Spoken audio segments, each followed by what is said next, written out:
Good morning everyone, my name is John. I am with Mid-Range TCG, and today I wanted to talk to you guys about three potentially very good cards in green that will actually either shape or make the format.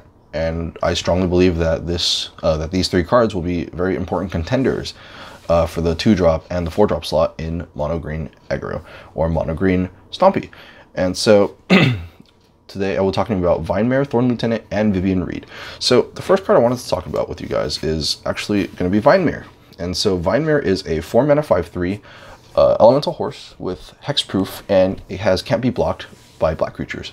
Now this card is very important going into the following meta due to the fact that right now we are seeing a resurgence of the blue-black control decks. We're seeing a resurgence of blue-black mid-range, and we are seeing a resurgence of black-red aggro along with Grixis.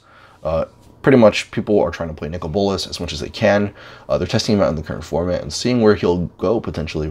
And so I think Vinemare is a very good answer to all these decks.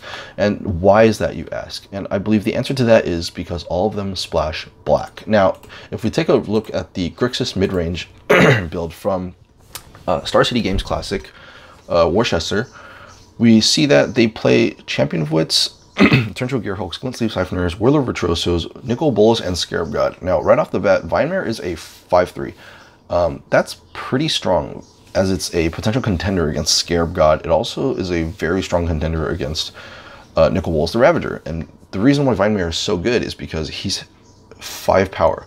He can end the game in 4 turns, and I think that is insane. Mixed with the fact that black creatures can't block him. They cannot.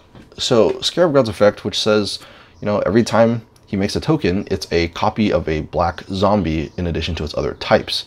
Now, that right off the bat kind of tells you that although Scarab God can put up pressure, Vinemare generally can still get through, which means they'll have to resort to blocking with either Champion of Wits or Whirler Virtuosos. But in the meantime, I think Vinemare is still a very strong card. He also has hexproof, which means he pretty much can't be killed by cards such as Vraska's Contempt or Licensed Disintegration or Magma Sprays. Obviously, we're talking about like post-combat damage Magma Sprays, Harness Lightnings, Abrades, Lightning Strikes, things of that sort.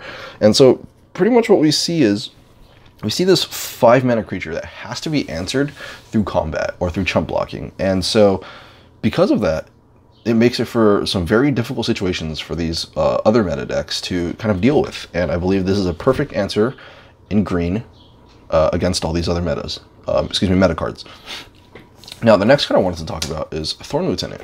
And why do I think Thorn Lieutenant is good? So first off, I want to congratulate Star City Games' first place deck, Mono Green Aggro by Brandon Dempsey at the SCG Classic that just happened this last weekend on the 15th of July. And I wanted to talk to you guys about his build and why Thorn Lieutenant going into this is actually a very strong card. Now, Thorn Lieutenant is a 2-mana 1 and a green for a 2/3 elf warrior, and has the abilities: whenever Thorn Lieutenant becomes the target of a spell or ability an opponent controls, he makes a 1/1 green elf warrior creature token. So he doesn't have hexproof in that sense, but what he does have is the ability to just make more creatures. And right off the bat, like, he can replace himself, not completely, but he does replace himself, and he's essentially a 2-mana 3/4 on a body, on 2 split bodies. And that is very good. It's very good. And the other reason why he's very good is because if your opponent tries to remove him using a removal spell, so like let's say they're playing Control, and to target him with Seal Away, he still makes a 1/1 behind. And that 1/1 can, you know, swing in for 1 damage, or it can potentially just be a blocker that you hold up, you know, when someone flashes in the Torrential Gearhulk, or when someone flashes in, you know, like a Walking Ballista, or, you know, these other cards that can potentially deal with it. And so what he does is, he is essentially just a big boy. He's a 2/3, and his other ability is 5 and a green. He gets +4/+4 until the end of turn. And I'm going to zoom in real quick right here. So he gets +4/+4 till the end of turn. So what you're telling me is this guy is also a mana sink in the mid game and in the late game. You're telling me that I can spend 6 mana that I have absolutely nothing to spend on this guy, and he becomes a 6/7. That is insane. A 6/7 generally has to be answered by a removal spell. Absolutely has to be answered by a removal spell. And the other thing that this card does is it fills in that 2-drop slot for mono green decks, because obviously we know they go turn 1, turn 1 Llanowar Elves into turn 2 Steel Leaf Champion. That's the most common play. But with Thorn Lieutenant, if you don't land a Llanowar Elves on your turn 1, you can still potentially play Thorn Lieutenant on turn 2. And I believe that because of that, Thorn Lieutenant actually seems like he's in a pretty good situation right now. Obviously, the 1/1 isn't the best part, but it is a plus side. It's almost like a pseudo hexproof in that sense, where he just leaves behind another body every time he becomes the target of a spell or an ability. And in certain decks that play removal heavy, Thorn Lieutenant is just absolutely great against. Now, the last card I wanted to talk to you guys about is actually Vivien Reid. And I know she's gotten a lot of flack because she doesn't do everything that people want her to do, but that doesn't mean that she's a bad card. She's a 5-mana Planeswalker for 5, and she has 3 abilities. And her abilities are actually pretty good if you really think about it and you really look into it. So we have to play her in a mono green shell, obviously, or we can potentially splash her in something like Gruul. But the problem is, Vivien is better as a 5-mana removal than she is with her other modes. But the thing is, once you have that 5-mana removal mode activated, the next turns, you just generate card advantage, right? She's a 5-mana 5. She's a 5-mana 5 loyalty.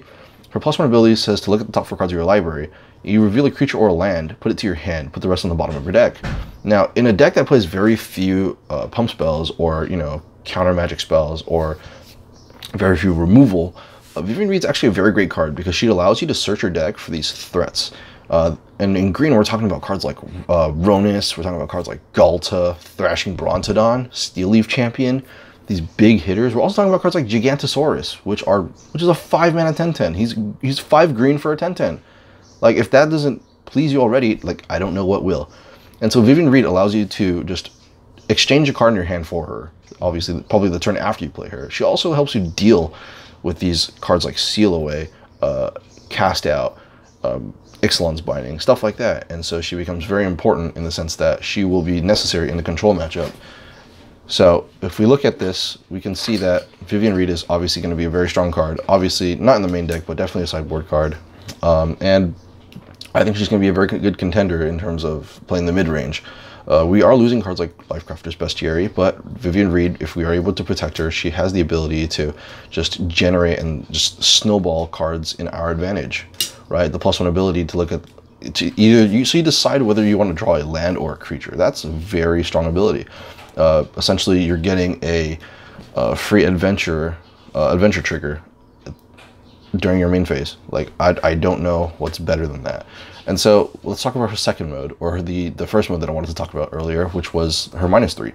And that is destroy target artifact, enchantment, or creature with flying. So she can protect herself in the sense that she can destroy a creature with flying. Now, not a lot of planeswalkers have that. Obviously, like Chandra did like -4, but if we're talking about something like a 6/6 flyer, like Bells and Lock, or, something like an example like a Thopter, right? Something that can just threaten Vivien Reid or potentially stop you from ulting her. She's very good in that sense, where obviously you don't want a -3 for a Thopter, but she has the ability to just tempo play. Like, the destroy target artifact is also very good. It's a very good sideboard card against Godpharaoh's Gift, right? Because you just get your trigger, like she enters the battlefield and you instantly just get a Godpharaoh's Gift trigger. You prevent a Godpharaoh's Gift trigger. She can also kill a Angel of Invention. That's pretty damn good, right? She can also get rid of enchantments. So, like, an example, if you're playing against a deck that has copies of Ixalan Binding and they're targeting a very specific key piece or a specific card in your deck, she can just get rid of it. She removes it, it comes back. If you have any ETB triggers, they activate. And if not, cool. Like, you have an example, if your Galta was cast out, you get your Galta back. And now they have to deal with the 12-12 on the battlefield. So, yeah, going into the meta, hopefully once the rotation happens, we will see the spike of these 3 cards being played. And I really do want to see these cards being played, because I think Vivien Reid is a sleeper right now. Obviously, in the current format, she's not as great as she could potentially be. But I think she is definitely a contender for green in the sideboard slot. Obviously, these are purely my opinions. So if anyone has their own opinions, or if they want to state what they think the meta is going to be like, or how good these the power level of these cards is going to be, like, do let me know. let me know in the comments. Don't forget to like if you like the video. Don't forget to comment and subscribe to me if you enjoy me making content like this. All right, thank you. Bye bye.